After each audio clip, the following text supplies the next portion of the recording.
Bonjour à tous, bienvenue dans eSported. Nouvelle interview, ça fait un petit moment que j'en ai pas fait, mais du coup, on reprend le rythme doucement.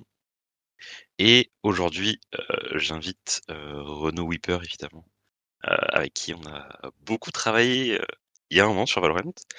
Mais du Mmh. coup, c'est le moment de discuter avant 2025 de Valorant, de ce qui se passe sur le jeu, quoi. Comment tu vas, Ah, Renaud? merci de l'invitation, Coco. Ça fait longtemps qu'on s'est pas retrouvés sur un vocal pour faire un petit format podcast, à vrai dire. Exact. Mais écoute, ça va très très bien. J'ai hâte de commencer quoi. Bah écoute, on va commencer par toi. Ça fait, depuis le lancement de Valorant, tu fais quand même beaucoup de choses. Est-ce que, juste toi, en tant qu'humain, finalement, est-ce que tu es content de la tournure que ça prend, ta carrière, ce que tu fais sur Valorant, en e-sport? Bah, moi, je suis assez content parce que les objectifs que je voulais atteindre sur Valorant, personnellement, sont atteints quoi. C'est-à-dire que moi, mon objectif quand je suis arrivé sur le jeu, c'était d'être partout, d'être au tuto, au cast, au stream, d'être vraiment touche à tout, on va dire, autour du jeu. Et voire même de faire un peu de divertissement, ce qui est nouveau pour moi, mais c'est ce que j'ai un peu commencé cette année avec des formats, des trucs un peu plus légers et compagnie. Donc c'est vrai que, comment dire, ça s'est fait de manière progressive, mais particulièrement cette année-là, en 2024, j'ai vraiment, je trouve, réussi à passer un cap, notamment grâce au Watch Party, et à vraiment toucher à tout, et à être vraiment partout, et commencer à être une, entre guillemets, vraie figure de Valorant en France. Et pour moi, c'est une fierté, tu vois. Parce que j'étais une figure, entre guillemets, au début, enfin, du cast, parce que bah, je fais partie des premiers, et je suis là depuis le début, aux commentaires sur la chaîne officielle. Mais là, avec le stream qui a passé un cap, avec mon YouTube qui marche bien, et avec les différences que je peux faire, c'est vrai que moi je suis satisfait parce que là j'ai l'impression de toucher un tout petit peu voilà ce que je peux, enfin mon plein potentiel entre gros guillemets. Et du coup moi tout ce que je fais c'est de rester sur cette lancée et aborder 2025 sur la même, ouais le même objectif quoi. Est-ce qu'il te reste des choses que tu as envie de faire? Si ce n'est, peut-être que je préchote un peu la réponse, les Champions à Paris, finalement? Bah, les Champions à Paris, honnêtement, je sais pas à quel point je vais être impliqué dessus, parce que c'est encore assez Mmh. lointain, et que ce soit au cast, que ce soit au niveau de l'influence, je sais pas trop où est-ce que j'en serai à ce moment-là. Mais évidemment, ouais, j'espère pouvoir faire un truc là-bas, y être.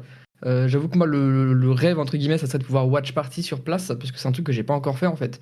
Le Mmh. but, c'est vraiment de cocher des cases en mode ça j'ai fait, ça j'ai pas fait. J'ai déjà fait des cases dans une salle, alors là ça risque d'être, on va dire, énorme évidemment, et j'ai jamais cast potentiellement devant autant de personnes, mais bon, le cast c'est pas forcément une certitude pour l'instant. Et par contre la watch party, bah ça c'est un truc qui me manque. Je pensais cette année pouvoir faire la watch party directement depuis Séoul, et malheureusement ça s'est pas fait pour des petits détails au dernier moment. Mais du coup moi c'est un peu le dernier truc qui me reste à cocher, pouvoir watch party avec l'ambiance sur place, etc. Et je me dis qu'avec les Champions Paris ça serait peut-être on va dire la meilleure occasion quoi. Sinon, en dehors de ça, les trucs qui me restent à faire potentiellement, bah, c'est un event physique mais personnel. C'est vrai que c'est pareil, là, cette année par exemple, j'ai organisé bah, le week-end dernier ma Whip Cup, donc un tournoi. Ça fait déjà un moment que je fais des petits tournois sur le jeu, mais là on a vraiment dépassé toutes les limites, genre le nombre d'inscrits, on était au-dessus de 80 équipes inscrites, on a fait un tournoi avec 48 équipes et tout. Et je me dis En si un jour e-sport, je pouvais concrétiser ça... De quoi? un petit tournoi à l'e-sport ou quelque chose comme ça, C'est ça. Dans l'idée, si je pouvais concrétiser ça par un truc un peu en physique, un peu en LAN, avec un petit show derrière, etc. Alors j'en suis encore loin d'avoir les moyens ou les contacts, même si je pense que ça pourrait se faire assez rapidement. J'avoue que c'est un petit truc qui me reste à faire, quoi. Genre vraiment un event en physique, complètement à mon image, entre guillemets, quoi. OK. Hem et du coup, la question c'est est-ce que, c'est peut-être, le bourbier un peu, mais est-ce que tu toujours autant à fond sur Valorant, maintenant, après bientôt 5 ans presque, hein, dans quelques mois? C'est vrai qu'on me pose souvent cette question en mode est-ce que tu es toujours à fond sur le jeu, Mmh. etc. Et la vérité, c'est que je l'ai jamais été autant que maintenant, quoi. Et pour moi, c'est notamment grâce au circuit VCT qui s'est quand même stabilisé de fou. Mmh. Genre, les premières années, c'était un peu chaotique, beaucoup d'annonces, beaucoup de changements et beaucoup d'instabilité. Mais là, avec le circuit qu'ils ont mis en place, avec le fait qu'on arrive enfin avec les 12 équipes par ligue, parce que, enfin, je dis ça, mais c'est vrai que pour moi, la grosse partie de mon contenu, c'est quand même l'e-sport et le suivi de l'e-sport. Et là, quand on voit le circuit qui est complet, différentes strates, les matchs qui s'enchaînent bien, comment dire, le côté international où vraiment toutes les régions du monde sont concernées, etc. Genre moi, j'ai jamais été aussi passionné par l'e-sport de Valorant que maintenant, parce que je trouve que le niveau augmente, que tout est plus comment dire, lisible, et qu'il y a vraiment sur toute la saison en fait un suivi qui est beaucoup plus clair qu'avant. Donc pour le côté e-sport, ça fait aucun doute quoi. Pour le côté jeu vidéo, après, c'est vrai que le jeu continue d'évoluer, et moi ça je le kiffe, comment dire, je kiffe à mort aussi, Mm. dans le sens où les nouveaux agents, les nouvelles maps, les changements de map pool, et même là récemment on a eu des petits changements sur le gunplay alors qui sont légers, mais le jeu continue d'évoluer de fou, et ça moi j'avoue que c'est un truc qui me fait du bien, et c'est ce que je recherche depuis le début en fait, avec, avec Valorant, donc en tant que jeu ça va aussi. Et après bon la ranked, comment dire, la pratique du jeu, ça on va Mm. dire qu'il y a des hauts et des bas, mais ça, c'est vrai que j'arrive toujours, on va dire, à relancer encore un peu le jeu, même si je me bute peut-être un peu moins que l'année dernière, genre par exemple. Mais sinon, non, voilà, globalement, je suis vraiment toujours autant à fond sur le jeu, et je vois rien qui pourrait me faire changer, entre guillemets, vu la progression que ça a, quoi. Et tu parles justement du fait que Valorant bouge beaucoup. Euh, Est-ce que t'es, on va dire, toujours, même si t'es toujours content de Valorant Global, est-ce que justement sur l'e-sport, est-ce que t'es toujours content de ce qui se sort? Parce qu'on sait qu'il y a beaucoup de, on va dire, de haut et de bas, notamment sur ce qui est en dehors de la scène T1, quoi. Mhm. Est-ce que ça te satisfait encore entre le travail que fait Riot et le travail que font les équipes et tout le monde au global, parce que Riot n'est évidemment pas le seul responsable de ce qui se passe en dessous, quoi. Mhm. Est-ce que tu es toujours content de ça? Est-ce que tu penses qu'il y a des personnes qui sont pas qui qui pourraient faire mieux peut-être, on va dire, dans ce sens-là? Je comprends pas trop, du coup, pour faire vivre le jeu, pour... Bah, c'est ça, ouais, pour la scène T2, est-ce que tu penses qu'on est au, je vais dire au max, c'est pas bien dit, mais est-ce qu'il y aurait pas, de meilleurs moyens de de Ouais. faire vivre ça, quoi, on C'est va vrai dire un peu? C'est vrai que la scène T2, elle souffre globalement. C'est vrai que moi, j'ai pas ce problème parce que je suis vraiment que observateur de la scène, entre guillemets, et Mmh. j'ai la chance de pouvoir passer du VCT à la VSL, etc. Mais en se mettant un peu à la place des équipes en T2, en Challengers, bah, c'est vrai qu'il y a il y avait des gaps énormes. J'ai quand même vu, ils ont fait cette semaine, je crois, les annonces par rapport à l'année prochaine pour les Challengers. On voit qu'il y a 3 splits, plus un split de fin d'année qui serait potentiellement, ou enfin, un event de fin d'année.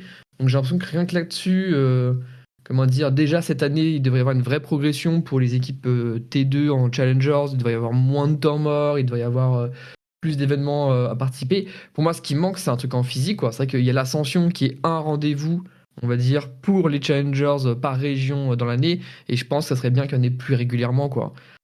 Juste que les top teams challengers s'affrontent régulièrement.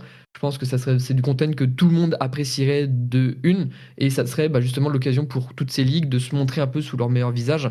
Parce que là, en fait, juste l'ascension, c'est un moment qui est vraiment cool à chaque fois, mais c'est trop rare en fait. C'est trop rare, ça dure une semaine à peine.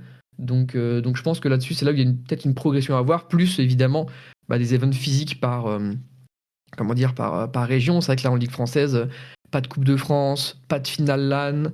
C'est un truc qui commence à manquer. Et là aussi, je pense qu'il y a une grosse progression qui est possible. Mais là, pour le coup, c'est tellement au cas par cas, en fonction des TO, en fonction des régions, etc., que c'est bah, difficile, on va dire, de parler au nom de tout le monde. Mais c'est clair qu'en France, quand tu vois les équipes qui sont là, la hype qui monte, etc., l'année prochaine, ça devrait être vraiment stylé, vu les rosters qui sont présents.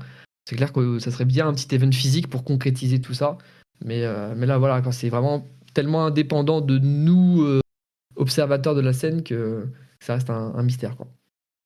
Ouais, ça, parce que du coup, est-ce que, comment dire? Est-ce que je sais pas comment expliquer ça, mais heu, est-ce est-ce que toi, je sais pas si tu as déjà discuté avec Riot particulièrement de la We Pick Up ou des choses comme ça, mais est-ce que tu sens vraiment que, et je pense que dans tout cas tu l'as dit avec les chiffres, mais que ça Mhm. manquait vraiment beaucoup plus d'actualité et de contenu pour les joueurs, pendant leur saison, quoi? Surtout en France. Bah, en France, oui, parce que bah, on n'a pas eu de Coupe de France ou de petits tournois à se mettre sous Mmh. la dent en fin d'année. C'est vrai on a eu des petites LAN, mais c'est vrai que le problème du circuit LAN en France actuellement, c'est il arrive jamais vraiment à atteindre les meilleures équipes, entre guillemets, genre les challengers, C'est les équipes challengers ne participent pas, voire même c'est n'ont pas aussi le droit que de de toute participer. façon, c'est ça, ouais, ça. Ce que j'allais dire, c'est qu'elles ont pas le droit de participer. Si elles sont en VCL, elles ont pas le droit de Mm. participer aux LAN qui sont considérées pour l'open tour, quoi. C'est ça. Donc il y a vraiment des. En fait, c'est comment dire, il y a des règles comme ça qui auto-sabotent entre guillemets la scène française et les opportunités qu'on pourrait avoir en off-season. C'est vrai que autant à l'international, l'off-season, elle est ok parce qu'on a toutes les semaines, toutes les 2 semaines, un petit tournoi quelque part avec des équipes VCT et ça reste assez sympa à suivre. Mais pour ce qui est des challengers, c'est vraiment très très limité. Et c'est vrai que bah, pour le coup, là, avec la Whip Cup, moi, la chance que j'ai eue, c'est que ça fait pas partie du circuit OTF. Et du coup, bah, par exemple, j'ai des VM qui s'est prêté au jeu de vouloir, enfin, de venir jouer. Alors, dans un format un peu fun, un peu détente, mais on sent que Mhm. voilà, ils étaient contents d'avoir des offies, d'avoir de quoi jouer, d'avoir un tournoi sur lequel se montrer, notamment bah, avec la nouvelle équipe et compagnie. Donc, ouais, c'est des opportunités qui sont très très rares, mais ce circuit VCT et OTF, bah, c'est vrai qu'il il fait un peu du mal, entre guillemets, à la scène française parce que bah, c'est trop rare les events, parce que les meilleures équipes ne peuvent pas participer, du coup on n'a pas trop ce brassage de T2, T3 qui peut s'affronter, et en fait on a ça que dans les up and down, encore une fois une ou deux fois par an grand maximum. Donc là, enfin, je sais pas, à la fois je peux comprendre pour maintenir, on va dire, une intégrité compétitive, pour maintenir cette espèce de hiérarchie dans le circuit VCT auquel Riot tient beaucoup, mais c'est vrai que pour ces ranks, enfin, c'est pas les ranks, mais les tiers les plus bas, on sent que ça neutralise et que ça pénalise aussi peut-être une progression ou juste le fait que d'autres trucs puissent exister en parallèle du circuit VCT, quoi. Après, il faut quand même noter aussi qu'en France, on a l'avantage, on va dire, d'avoir gardé le circuit open tour, ce qui Mhm. ne devrait techniquement plus être le cas, vu ce qui est passé ailleurs et vu que Riot veut pouvoir passer par son launcher in-game, quoi. Donc on a Ouais, quand le même premier, un hein. peu de chance. Oui, ça. C'est vrai que le premier est censé effacer tout ça au fur et à mesure. Cette année, c'était l'année de la cohabitation, mi-ETF, mi-première. Et c'est vrai qu'on sent qu'à terme, ils aimeraient bien que tout se passe directement in-game, quoi. Donc, ouais, je suis très curieux de voir ça va être quoi le futur du circuit OTF. Et j'ai vu des joueurs qui s'inquiétaient d'ailleurs de ne pas avoir d'annonce par rapport à l'année prochaine pour savoir bah, à quoi se préparer, quoi, finalement. Et en parlant de pas d'annonce, Game Changers peut-être? Là, c'est vrai que les Game Changers, c'est la même chose. Là, c'est le flou total. Je pense que ça va rester à peu près sur le même format que cette année, en tout cas une ligue avec une dizaine d'équipes, des contenders juste en dessous. Je crois que j'ai vu qu'il y avait pas, il y avait plus de 2 groupes du coup. Je crois que c'est le Mhm. seul truc que j'ai lu. J'avoue que j'ai pas vu du tout d'annonce par rapport aux Game Changers, donc je suis J'ai peut-être pas peut-être très rêvé du pété. coup. Ou alors c'était peut-être Mais juste c'est aujourd'hui du coup. Ça a été posté, mais bien, ouais, parce que là, je crois, il y a le dernier tournoi d'off-season en EMEA Game Changers avec le Wing Woman Series qui doit s'achever là ce week-end, je crois, au moment où on tourne ce podcast. mmh. Mais sinon, ouais, là, il y a globalement un gros flou par rapport à l'année prochaine, ne serait-ce que pour le format. Et quand on voit, par exemple, cette année, les gros changements qu'il y avait eu, genre, il y avait eu que 2 équipes, entre guillemets, sauvegardées dans la ligue. Tout le reste avait dû repasser par des qualifs ouvertes en début d'année. Enfin, je dis début d'année, pardon, mais c'était en mars. Oui. Donc là, c'est vrai qu'on aimerait bien savoir, enfin, pour les circuits, les équipes Game Changers, je pense que des annonces sont nécessaires là, pour qu'on y voit un peu plus clair, encore une fois.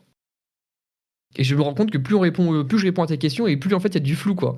Autant là ils viennent de valider bah, le VCT, on sait vraiment à quoi s'attendre pour Oui. l'année prochaine. Cette semaine, les challengers, on y voit un peu plus clair. Mais c'est vrai que bah, le reste, pour l'instant, est sur le carreau. Donc je sais pas si c'est volontaire de leur part de faire les annonces de manière graduelle, mais du coup, en tout cas, c'est un peu l'attente, quoi. Pour revenir sur les Challengers, tu parlais de la Ligue française. Il y a eu il y a 2 ans du coup, des ligues qui se sont séparées pour se reformer cette année finalement, plus une autre, fusion du coup entre la Ligue East et la Ligue Polaris. Est-ce que et je parle plutôt pour toi en tant que parce que sinon tu pourras pas évidemment pas répondre à la place de Riot, mais pour toi en tant Mhm. que personne qui fait ça, est-ce que ça t'intéresserait peut-être pas plus d'avoir une ligue, européenne globalement en fait, c'est ça? Une ligue T2 Ok, si, hein. européenne, plutôt que d'avoir une séparation par, pays? Ok, si, hein. Bah, moi, je peux comprendre au début, l'objectif de Riot, c'était vraiment on va dire, de se propager sur la planète entière. Et du coup, les ligues régionales, ça permettait à plein de joueurs de se lancer, plein de TO de se lancer, etc. Mais le truc, c'est qu'on se rend compte aujourd'hui que c'était trop ambitieux comme circuit dès le début d'avoir autant de ligues, notamment en IMEA, autant de ligues qui se bagarrent. C'est juste pas réalisable parce qu'au final, il n'y a pas, entre guillemets, assez de sponsors, assez de structures solides et peut-être même, à vrai dire, assez de gros talents pour que toutes les ligues soient intéressantes et compétitives. Donc par ligue, il y avait en gros maximum 3, peut-être 4 équipes qui sortaient un peu la tête de l'eau et encore, je suis assez généreux. Et Bah, c'est de toute clair que façon, ça se Hmm, voit, hein, les équipes qui ont gagné en France, les 2 splits à chaque fois c'était les mêmes. On a eu c'est vrai. SBG et Job Life. Au Portugal, on a eu Sceaux à chaque fois. En Italie, on a eu Desire et je sais plus qui, mais globalement, c'était les mêmes équipes qui revenaient, quoi. Il y avait pas de ceux qui gagnaient une fois, ils allaient à CGN, l'Ascension. Mouse, Il y avait pas trop de surprises. Apex, c'est vrai que c'est Exactement. quasiment toujours les mêmes équipes qui s'en sortent. Il y a que la Ligue turque où on a un nouveau champion, j'ai l'impression, chaque saison, plus ou moins. Et Mmh. eux, il y a une vraie évolution. Mais c'est vrai que moi, ça me semble être évident, mais du coup difficile en place, vu que maintenant les choses sont faites en fait. Les choses sont faites et les équipes sont installées et le format est défini. Mais c'est clair qu'avoir une espèce de Ligue 2 du VCT EMEA, ça serait la meilleure solution quoi. Avoir une dizaine d'équipes, une douzaine d'équipes, les meilleures de chaque ligue, avoir vraiment la crème de la crème, bah ça ferait un passage, enfin une transition logique quoi. Déjà le niveau serait plus haut, toutes les équipes entre guillemets hype d'Europe ce serait enfin en dehors du VCT seraient dans ce genre de ligue un peu Ligue 2. Enfin, je pense que ça serait la meilleure chose possible peut-être pour que tout le monde s'y retrouve un peu quoi. Mais ça serait bah, laisser sur le carreau toutes les équipes un peu moyennes ou un peu légères et ça serait encore créer une barrière entre ce T2 et ce T3 parce que là on a quand même je trouve le T2 et le T3 qui se mélangent un peu dans les challengers entre les Oui. hauts de la ligue et les bas de la ligue. Et là, si on faisait ce genre de choses, à la fois, je pense que ça serait bien, mais voilà, pour limiter, pour la progression, pour les petits clubs, ça pourrait peut-être être une difficulté. Mais j'avoue que, en tant que spectateur, en tant qu'observateur, encore une fois, moi, ouais, une Ligue 2 Vistimier, ça serait vraiment incroyable, vraiment du bon contenu, puisqu'on a plein de très bonnes équipes qui, encore une fois, ouais, tu l'as dit, roulent en général sur leurs ligues respectives, et on les voit qu'une fois par an en ascension. Donc en fait, on revient sur ce que je disais un peu plus tôt, quoi. Avoir peut-être des events aussi de milieu de saison. Pour les challengers, mais au final, une ligue complète de toutes ces meilleures équipes challengers, ça serait le pied, quoi. Ça serait la meilleure solution possible, à mon avis. Oui, peut-être que ça éviterait j'allais dire c'est un grand mot, mais le RNG donne ton ascension qui dure une semaine ou si tu finis si tu finis deuxième de ta ligue, que tu arrives à jouer 3 matchs et si tu perds un de ces 3 matchs, bah, globalement, tu peux pas accéder au main event, quoi.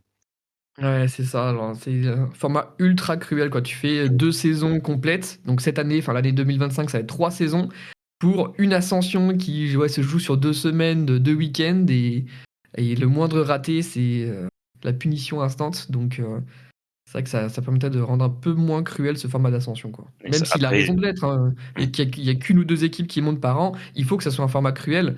Mais là, c'est trop punitif, quoi. J'ai l'impression. Mais de toute façon, après, il y a aussi, je pense, c'est ce que je disais, c'est que Riot s'est mis une balle dans le pied en même temps, c'est que si tu fais une compétition, une ligue juste européenne, bah, comme tu as dit, tu es cannibalisé par la France et la Turquie, qui sont les deux seules ligues qui surnagent de très loin en termes de clubs et de visibilité, quoi. Mm. Et comment tu Ouais, fais, sachant que tu as 5 ou 6 clubs qui font de la visibilité en France, que tu as 5 ou 6 clubs qui font de la visibilité en Turquie, plus les clubs partenaires dans les autres ligues, comment tu fais pour mettre tout le monde d'accord et essayer de garder un semblant d'équité en ayant, on va dire, des clubs, autant de clubs qui viennent de chaque région, quoi. C'est peut-être un peu ça ouais, le c'est problème. vrai que c'est une galère de trouver un équilibre, de contenter tout le monde, quoi. Et même, tu vois, je pense par exemple à une problématique au niveau salaire, genre une équipe turque peut se permettre d'avoir des bons joueurs pour moins cher qu'une équipe au hasard bah, française. Mmh. Donc ça aussi, si les équipes se retrouveraient potentiellement dans une ligue commune, alors en VCT c'est comment dire, c'est lissé avec un salaire minimum, mais en Challenger ça serait difficile de faire ça et ça serait même déloyal pour certains clubs. Donc j'avoue qu'en fait c'est presque trop tard en fait pour ce petit rêve d'une ligue ou d'un truc un peu uniforme, parce que ouais maintenant que le format est implanté, qu'il y a quand même eu de grosses modifications sur les Challengers, on sent que faire machine arrière en fait ça serait laisser sur le carreau énormément de d'équipes et de personnes qui s'impliquent sur le jeu, quoi. Donc, c'est vrai qu'ils sont un peu bloqués, je suis d'accord avec ça. Hem, pour parler de ce qui arrive en 2025, heu, je sais je voulais regarder justement si est-ce qu'on a tous les clubs plus ou moins en France qui ont été enfin annoncés, c'est peut-être un grand mot, mais qui ont été, Alors, dévoilés? les équipes ou les rosters, je sais pas trop. Les rosters, il y a Les encore équipes. plein d'annonces qu'on attend. Oui, les rosters, ça, mais les équipes, les clubs, on va dire, plus exactement. Je sais Je pas vais regarder. exactement. Parce que du coup, même si de toute façon, ce que tu dis là, c'est que en France, on avait la problématique l'année dernière qu'il y a quand même plein de joueurs qui ne pouvaient pas en vivre, même en étant, dans cette ligue-là et que, il y a quand même des chances que ça continue encore là Mhm. et je sais pas. Est-ce que Riot, doit, on va dire comment dire ça? Mais parce que c'était techniquement le deal au départ, il me semble, justement, d'avoir, on va dire, entre guillemets, un salaire minimum pour les joueurs en Ligue française. Mhm. Si ce n'est que du coup, évidemment, première année, premier couac avec l'équipe préférée de Francis, VMS, qui n'avait pas de club. Mm. Et un peu répétition les années d'après, que ce soit des équipes qui n'avaient pas de club, soit des équipes qui étaient des clubs très bas ou des clubs qui se permettent de payer très en retard. Ouais. Euh, Est-ce que toi, en tant que spectateur, je dis ça parce que je parle à des gens et que j'entends des choses des fois à droite à gauche, Mhm. tu t'es jamais posé la question de te dire est-ce qu'il n'y a pas des joueurs qui se permettent d'avoir certains comportements sur le terrain, on va dire, soit d'utiliser des trucs extérieurs, soit de définir un score avant le match pour arriver à leur fin de mois, tu vois, par exemple. Est-ce que tu as jamais réfléchi à ça sur des clubs, sans citer, je vais pas citer les joueurs parce que évidemment ces joueurs ils ont rien demandé, tu vois, mais Mhm. ces joueurs-là qui ont du mal à en vivre, est-ce que toi ça a déjà traversé l'esprit de te dire bah, ces mecs-là qui gagnent pas les salaires des personnes qui sont chez Montori ou chez DVM ou autres, ils sont pas un peu en mode est-ce que j'ai pas de meilleures opportunités, un moyen de faire de gagner ma vie en faisant en cachant à mes mates que je vais faire exprès de perdre tel rang ou de faire telle chose, tu vois? Est-ce que J'avoue que ça m'a jamais traversé l'esprit parce que, enfin, pour moi, ce genre de comportement, il peut venir notamment s'il y a des paris. mmh, Et même si c'est en train de devenir et que Riot commence à autoriser les sponsors du type pour l'année prochaine et tout, il y a quand même, il me semble, alors je dis peut-être des bêtises, mais assez peu de trucs de paris quand même, notamment sur les trucs de la Ligue française. Et pour moi, c'est les seules choses qui peuvent apporter ce genre de pratique, parce que bah, c'est ce qui génère beaucoup d'argent. Donc j'avoue que non, j'ai jamais évoqué la chose, j'ai jamais trop pensé, et je trouve pas qu'il y ait non plus de résultats, on va dire, suspicieux dans la mmh. Ligue française. Genre, il y a eu des upsets, mais normal, parce que quand on a quand même un niveau qui est assez resserré, et je pense qu'il y a beaucoup d'équipes qui sont sous-estimées. Mais de là ouais, à parler de match fixing ou de joueurs qui font exprès de perdre, etc., j'avoue que ça m'a jamais effleuré l'esprit. Je suis peut-être très naïf, hein, ceci dit, mais je sais pas, ça m'a jamais interpellé, même en regardant un peu les games ou les résultats, j'avoue que ça m'a pas traversé l'esprit, quoi. Oui, parce que ça, du coup, la news qu'il y a eu dans la nuit, c'est que, enfin, c'est même pas une news, c'est juste Monte Cristo, du coup, ancien casteur. Je dis ancien casteur, je sais pas s'il caste encore, mais nord-américain de League of Legends notamment, qui a dit que pour 2025, sur LoL et sur Valorant, euh, les sponsors de betting allaient être autorisés dans le cas où Riot accepte ces sponsors-là. En citant évidemment OneXBet notamment ou BC Games sur CS qui se sont fait attraper parce qu'ils n'ont plus de licence pour fonctionner, parce qu'ils payent pas des choses, et voilà. Enfin, en gros, les sponsors shady ne seraient pas acceptés. J'ai du mal à croire que tous les sponsors de betting soient tous très propres, pour être honnête à chaque fois. C'est un peu Ouais. compliqué. Et Mais puis bon, dans tous moi, les cas, Riot valide, quoi. Et c'est vrai la que ça reste une manne financière pour beaucoup de structures potentielles et même de tournois, donc faut voir ce que ça donne, quoi. et dans tous les cas, la question se pose pas en France parce que c'est toujours pas autorisé de parier en France pour du sport électronique. Absolument. C'est quoi, je sais pas si on peut dire ça comme ça, mais est-ce que tu as des attentes pour 2025 au niveau du VCT, on va dire des résultats plutôt, dans ce sens-là? Des attentes de résultats, Euh, on va Est-ce dire qu'il y a des les. équipes que j'attends concrètement? Ouais, c'est ça. C'est vrai que c'est très difficile parce que moi, j'essaie de faire l'effort au niveau du VCT de pas prendre parti pour une équipe particulière, notamment en EMEA, parce que Oui. j'exagère avec Derix en Pacifique, etc. Mais personne me fait trop chier avec ça, tu vois. Mais en EMEA, bah, vu que je watch partie des games et qu'il y a beaucoup de personnes de différents clubs qui viennent me regarder Mmh. justement pour ma pseudo-neutralité, tu vois, bah, j'essaye voilà, de pas forcément avoir des chouchous et compagnie, ou alors des chouchous qui ne vont pas faire mal, entre guillemets, qui vont pas atteindre des structures bah, françaises notamment. Donc moi, mes attentes au niveau du VCT EMEA, j'avoue que j'attends vraiment foot au tournant, parce que c'est une équipe que j'adore depuis longtemps. Même si je trouve qu'ils ont atteint un plafond de verre, je trouve toujours qu'il y a des matchs où je trouve qu'ils sont absolument exceptionnels au jeu et qu'ils ont une synergie, une puissance de feu qui est monumentale, mais il y a toujours un petit raté en fait qui débarque à un moment, notamment dans les moments les plus importants, les playoffs, les, les Masters, les Champions. Genre ils arrivent à y être, ils arrivent à faire des poules en général qui sont décentes, mais une fois en playoff ils se ratent un peu. Et là, foot, ils ont quasiment rien changé si ce n'est leur dueliste, en ramenant Zeus qui est un très très bon prospect. Donc j'avoue que je les attends au tournant et je pense qu'ils peuvent encore faire top 4. Et après, pour ce qui est du reste des équipes, en fait, ce qui est une galère, c'est qu'il y a eu tellement de changements, tellement d'équipes qui ramènent des profils intéressants, qui ramènent des rookies qu'on a envie de voir. Genre, au final, la seule certitude pour l'année prochaine, c'est Team Heretics, qui reste avec la même line-up. Mais je suis assez persuadé qu'ils n'auront pas le même succès cette année, parce que là, c'est de l'équipe à battre, quoi. De par leurs résultats l'année dernière, enfin, la saison passée, de par le fait qu'ils n'aient pas changé, bah, justement, tout le monde les attend comme équipe plus ou moins numéro un de la ligue. Et je pense que du coup, leur parcours va être moins facile, on va dire, que cette saison. Donc, je sais pas, des attentes particulières, bah, peut-être Apex, forcément, j'ai des yeux tournés vers cette équipe qui s'est fait poach beaucoup de joueurs, mais qui ramène Fluorescence. C'est un peu on va dire la storyline autour de cette équipe, et je suis très curieux de voir ce que ça va donner, même si je suis assez inquiet. Avec un premier match La- face à Gentlemate en plus, donc c'est beaucoup de ça, c'est vrai questions que des deux côtés, quoi. le tirage est assez généreux, je pense, pour les deux équipes qui sont contentes, à mon avis, de s'affronter premier tour, les deux équipes du coup Ouais. d'Ascension, qui ont beaucoup changé. Et à part ça, ouais, je trouve que la plupart des rosters sont quand même un peu renforcés. Donc Vitality, c'est le côté un peu all-star. Si ça fonctionne, ça va être fou. Mais voilà, on sait que les équipes avec beaucoup de stars, ça peut être compliqué parfois. Carmine Corp, je trouve qu'ils ont un projet qui est assez sympathique. Leur off-season est incompréhensible au niveau des résultats ou même au niveau de leur style de jeu, où ils passent de tout à rien. Donc c'est vraiment une équipe assez imprévisible. Et pareil, il y a un côté un peu plus stable que l'année dernière. L'année dernière, c'était un gros pari. Et l'année qui arrive, là, ça va être. Enfin, en tout cas, le roster, il tient un peu plus la route. Donc vraiment, les attentes, c'est trop difficile pour moi de répondre à ça. Donc j'ai envie de dire foot parce que je les aime bien, il y a une stabilité. Mais après, il y a tellement de choses possibles. J'ai du mal à voir là tout de suite les équipes qui pourraient se démarquer. Et c'est pour ça aussi que j'ai hâte que le kick-off commence en début d'année parce que ça nous permettra d'y voir un peu plus clair, quoi. Mm. Même là, l'off-season, tous les résultats de l'off-season, ils sont pas ultra probants. On a vu de tout et de rien, donc je sais pas, je suis mitigé. Mais pour les trucs qu'on a vu en Pacifique, qu'on a vu les équipes japonaises plutôt bien s'en sortir quand on fait le tournoi chez Zell.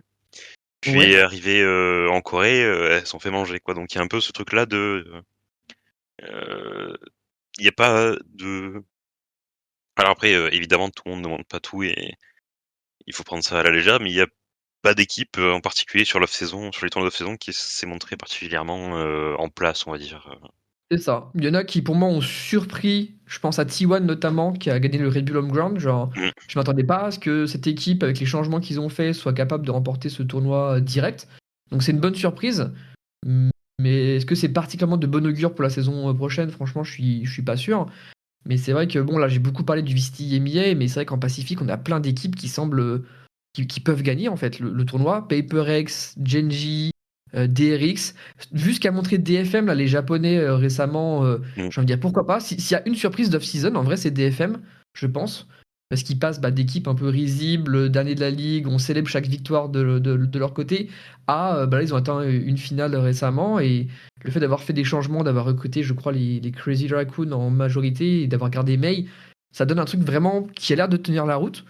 Donc T1, c'est pareil, ils sont meilleurs, ils sont peut-être capables de faire un truc en Pacifique. Donc pour le coup, de toutes les ligues, je trouve que la Ligue Pacifique, c'est celle la plus incertaine, peut-être en tout cas qui a le plus step up avec beaucoup d'équipes qui sont capables de gagner après les changements de season, quoi. Ouais, ça. Et après, en un A, là, je pense que la vraie question de son que tout le monde se pose, c'est Sentinel, je pense, pour l'année prochaine, globalement.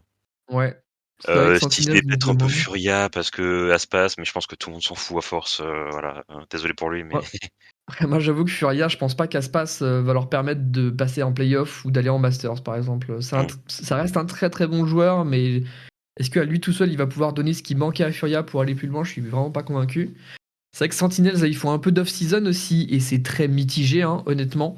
Genre, je m'attendais à mieux aussi de leur part, et pour l'instant, c'est un peu difficile au niveau des purs résultats d'off-season. Mm. Loud, ils ont tellement perdu leur identité que je sais plus du tout à quoi m'attendre avec Loud, mais je m'attends à être agréablement surpris. Donc en fait, la seule équipe stable pour moi, c'est G2. Et G2, je m'attends à ce que ça se passe bien. Cloud9, j'étais prêt à les saucer, mais ils ont fait deux changements là, en l'espace Mm. d'un mois. Genre, je ne comprends pas ce qui se passe chez Cloud9. Genre, ils gagnent des matchs, c'est intéressant. Ils changent de capitaine, et là, ils rechangent encore un joueur pas plus tard qu'hier. Donc, j'avoue que je les attendais et là, j'attends plus rien du tout. Donc pour le coup, les NA, moi j'avoue que ça me hype au moins. Il y a que Léviathan où je suis très curieux parce Évidemment. que l'équipe est quand même bonne et avec Nathan, que je suis très très curieux de voir ce que ça va donner. Et G2 pour moi qui est stable. Donc c'est à peu près tout, quoi. Pour le coup, c'est peut-être la ligue qui me hype le moins, alors sans parler de la Chine où je suis toujours assez déconnecté de ce qui se passe dans cette ligue, quoi. De toute façon, manifestement, la Chine, c'est tout le monde joue et EDG gagne à la fin, donc c'est un peu. En tout Et cas, c'est pour un l'instant, peu c'est un ça. peu ça la strat. Ouais, c'est un peu ça. Bon, on sent qu'ils vont peut-être avoir un peu plus de mal cette année parce qu'il y a, comment dire, Tracy Sport qui quand même a fait sensation, je trouve, aux Champions et ils Mhm. ont fait un off-season qui était pas horrible. On sent que Billy et FPX sont toujours un peu en embuscade, mais c'est clair que EDG, ça reste la valeur sûre, quoi. Mais justement, je regardais, je crois que t'as un EDG Trace dans 50 minutes exactement, à l'heure on tourne. Ah ouais, ah oui, dans le ok, Superb Cup, j'avais pas vu, C'est ça. en effet. Donc finalement, de quoi avoir des idées peut-être pour le début de l'année prochaine. J'imagine qu'ils auront aussi un tournoi un kick-off de leur côté. Mm. C'est vrai que bah, Euh, comme l'année dernière, les Chinois, ils ont pas d'off-season, hein. Eux, il n'y a pas de déjà pause. EDG était l'équipe qui avait eu la plus grosse off-season l'année dernière, et là, ils enchaînent déjà pas mal de trucs, ouais. On fait au moins 4 tournois différents déjà dans la Ouais, c'est saison. ça, qui se passe pas très bien d'ailleurs. Je Non, il regarde y a les pas trop. résultats là, je découvre qu'ils sont en galère. Donc Xilai Gaming, que je connais pas du tout, très bien. Ils ont parlé 2 fois contre eux, perdu Ah, PVRX, c'est perdu l'équipe PC, d'Ascension, ok. perdu Genji, perdu T1 et 2 victoires contre 2 clubs mid de la ligue là-bas. Donc c'est un Mhm. peu. Bon, ouais, il y a peut-être il y a peut-être des changements à faire du coup, mais c'est toujours ça. Il y aura peut-être des surprises dans la Ligue chinoise, ouais, faudra voir. Est-ce qu'il y a la place de les faire finalement? C'est un peu ça aussi pour eux, c'est que quand tu joues autant, est-ce que t'as le temps de faire tes changements? C'est un Bah, peu c'est ce vrai qui est qu'ils sur avaient CS. intégré Simon ultra rapidement. Le dernier Mmh. changement en date dans l'équipe, ça allait vite et ça a marché, quoi. Mais c'est vrai que là, honnêtement, la victoire qu'ils ont eue au Champions Séoul, elle est magnifique et je pense qu'elle fait du bien au jeu pour mettre la Chine, entre guillemets, sur la carte e-sport Valorant. Mais je pense vraiment que c'est un exploit qu'ils ne reproduiront jamais, quoi. Déjà parce qu'ils vont être encore une fois attendus, parce que maintenant que c'est l'équipe championne du monde, tout le monde va se démener. Et je pense que, ouais, c'est un peu un one shot sur lequel ils vont pas pouvoir forcément snowball, quoi. OK. Bah, écoute, on a fait un peu le tour. On va un sujet un peu plus fun, on va dire, pour finir la discussion. Vas-y, vas-y. Tu parti au Japon plusieurs fois. Raconte-moi ce Mhm. qui te plaît dans ce pays, du coup, fais-moi comprendre ça un peu. Le Japon, c'est vrai que j'ai fait 2 vacances au Japon. Une Mmh. fois, du coup, en hiver, où je suis allé à Sapporo, avec la neige partout, c'était grave cool. Et à la fois là, en été, juste après Séoul, du coup, j'en ai profité pour faire une semaine aussi ici. Et qu'est-ce qui me plaît au Japon? C'est difficile à dire, mais c'est vrai que juste le dépaysement, c'est comment dire, mais moi j'ai essentiellement voyagé en Europe et un tout petit peu en Amérique. Et c'est vrai que au Japon, il y a un dépaysement complet dans, je sais pas, c'est général quoi, la culture, l'architecture, la manière de vivre, etc. Genre, c'est vraiment, vraiment un gros dépaysement par rapport à ce à quoi je suis habitué logiquement en France. Mais à part ça, un des trucs que j'aime le plus, je pense, au Japon, c'est simplement me balader. Alors moi, je suis quelqu'un qui marche beaucoup. J'aime beaucoup marcher un peu au hasard. Et une de mes meilleures expériences, là, quand j'étais à Tokyo il y a quelques mois, c'est vraiment juste de me balader au hasard. Genre, j'étais sur Google Maps, je mettais Shrine et Parc, et je me baladais d'un lieu à l'autre dans Tokyo de manière complètement aléatoire. Et j'ai eu des super surprises. Genre, je trouve que c'est vraiment un pays où il est agréable de juste se balader, de juste découvrir un peu au hasard sans forcément suivre les trucs touristiques, même si je les ai fait.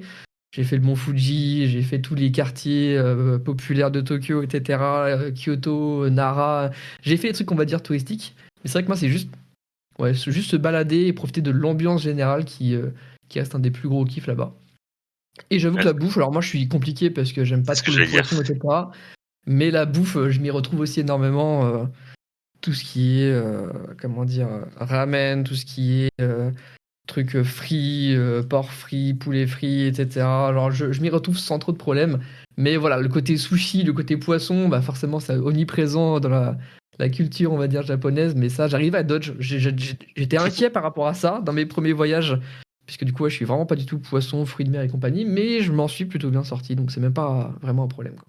Je te rassure, je suis pas du tout fruit de mer non plus, donc Et pareil. tu t'en sors très bien. Genre les currys, je suis désolé, les currys japonais, c'est une folie. Je peux manger ça toute la journée, il n'y a pas de problème, hein.